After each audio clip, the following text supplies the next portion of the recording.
కూర్పవలెను. మిగిలిన 5 తెరలను ఒకదానితో ఒకటి కూర్పవలెను.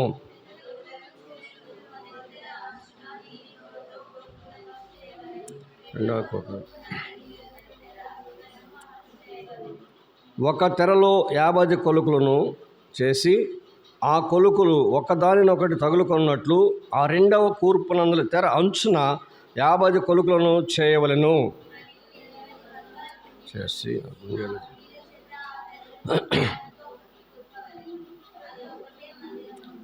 మరియు మందిరము పైని గుడారంగా మేక వెంట్రుకలతో తెరలు వేయవలెను.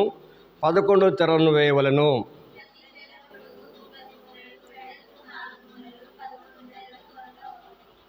ఐదు తెరలను ఒకటి గాను 6 తెరలను ఒకటి గాను ఒకదానికొకటి కూర్పవలెను.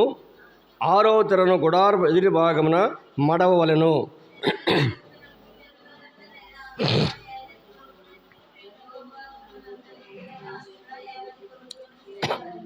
మరియు 50 ఇత్తడి గుండీలను చేసి ఒకటే గుడారం ఒకనట్లు ఆ గుండీలను ఆ కొలుకులకు తగిలించి దాని కూర్పవలెను.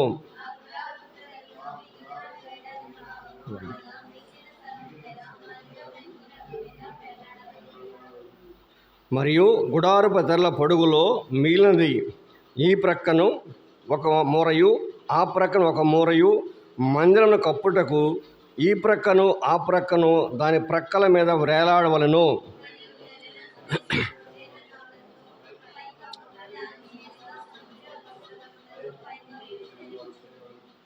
మరియు మందిరమునకు తుమ్మకర్రతో నిలువు పలకలు చేయవలెను.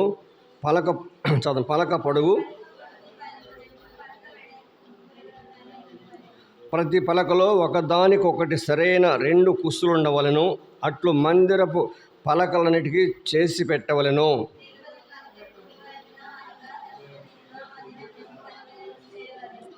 మరియు నొక్కొక్క పలక క్రింద దాని 2 కుస్తులకు 2 దిమ్మలను, ఆ 20 పలకల క్రింద 40 ఎండి దిమ్మలను చేయవలెను.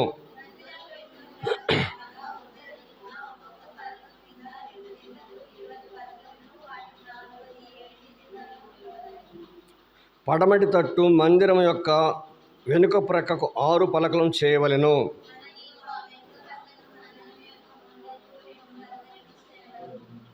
అవి అడుగున కూర్చబడి శిఖరమున మొదటి ఉంగరము దనుక ఒకదానితో ఒకటి అతికింపబడవలెను. అట్లు ఆ రెంటికి ఉండవలెను.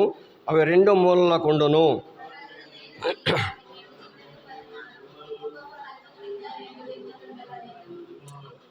తుమ్మకర్రతో అడ్డకర్రలను చేయవలెను.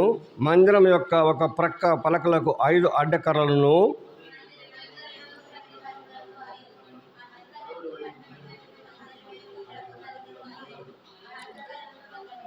ఆ పలకల మధ్య నుండి నడిమి అడ్డకర్ర ఈ కొస నుండి ఆ కొస వరకు చేరి ఉండవలెను.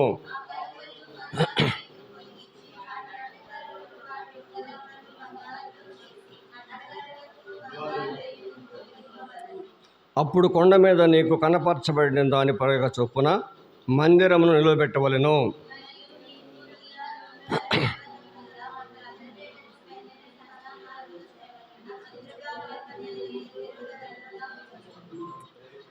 తుమ్మకర్రతో చేయబడి బంగారు రేకు పొదిగిన 4 స్తంభముల మీద దాన్ని వేయవలెను.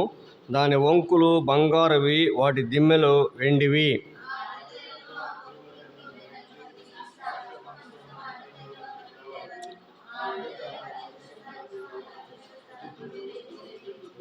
అతి పరిశుద్ధ స్థలంలో సాక్షి మందసం మీద కరుణాపీఠం ఉంచవలెను.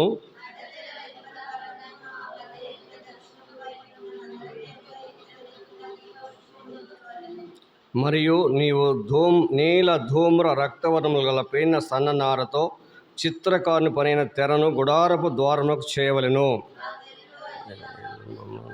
చేసి వాటి బంగారు రేకు పొదిగింపలను.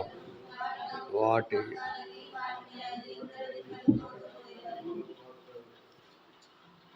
మందిరము లేక గుడారము.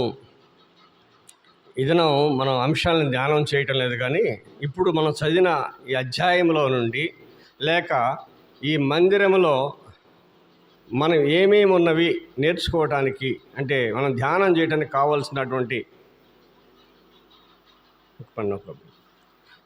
ఈ యొక్క మందిరం గుడారములో దాని యొక్క నిర్మాణము, దానిలో ఏమున్నవి అనే అంశాలని మీరు రాసుకోగలిగితే నేను చిన్నగా చెప్పుకుంటూ వెళ్తాను. వాటిని మరలా మనం ధ్యానం చేస్తూ వస్తాం. అంటే మనం ఇక్కడ నుంచి ధ్యానం చేయాల్సిన అంశాలని ఒక్కొక్కటిగా తెలియజేస్తాను. వాటిని రాసుకోండి. మొట్టమొదటిగా మందిరంలో చుట్టూ పలకలు, వాటి దిమ్మెలు. చుట్టూ పలకలు, వాటి దిమ్మలు. ఇది ఒక అంశం, మొట్టమొదటి అంశం ఇది. రెండవది ఆ పలకలకు అడ్డకర్రలు. రెండో అంశం ఏంటంటే ఆ పలకలకు అడ్డకర్రలు. 3 మందిరం యొక్క ద్వారము.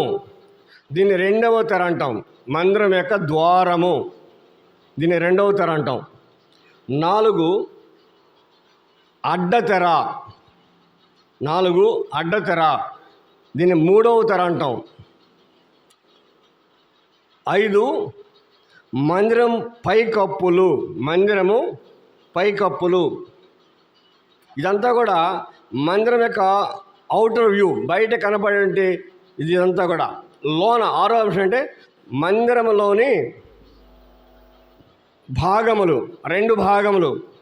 మనం మొట్టమొదటి చెప్పాలంటే ఆ ప్రత్యక్ష గుడారం 3 భాగాలు: ఆవరణము, పరిశుద్ధ స్థలము, అతి పరిశుద్ధ స్థలము. అయితే ఇక్కడ గుడారము 2 భాగాలు. మొట్టమొదటి భాగము పరిశుద్ధ స్థలము, రెండవ భాగము అతి పరిశుద్ధ స్థలము. ఈ 6 అంశాలని మనం కూలంకషంగా ధ్యానం చేయాలి. ఈ 6 అంశాలని మరలా విడివిడిగా కొన్ని వివరణలు రాస్తాను మీరు మీ ధ్యానం కోసం. ఎందుకంటే నెక్స్ట్ క్లాస్కి మీ ధ్యానం కోసం కొన్ని వివరణలు ఇస్తాం మనం చదివిన దాంట్లోంచి. మొట్టమొదటి అంశం ఏంటి? చుట్టూ పలకలు, వాటి దిమ్మెలు. పలకలు, వాటి దిమ్మెలు. మీరేం చేయాలంటే ఎన్ని పలకలుండి, ఎన్ని దిమ్మలుండి, తర్వాత చాలా చెప్తాను కదా, అవన్నీ కూడా మీరు ధ్యానం చదవాలా. చదివి లెక్క రాసుకోవాలన్నమాట.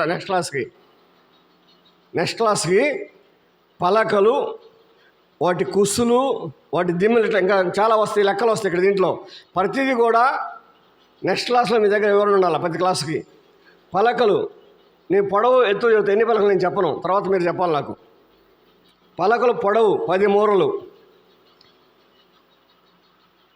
పలక వెడల్పు 1 మూరన్నర.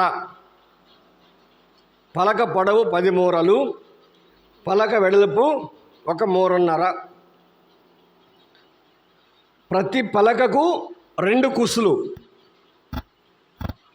ప్రతి పలకకు 2 కుస్సులు. పలక కుస్సులకు 2 దిమ్మెలు, వెండి దిమ్మెలు, 2 వెండి దిమ్మెలు.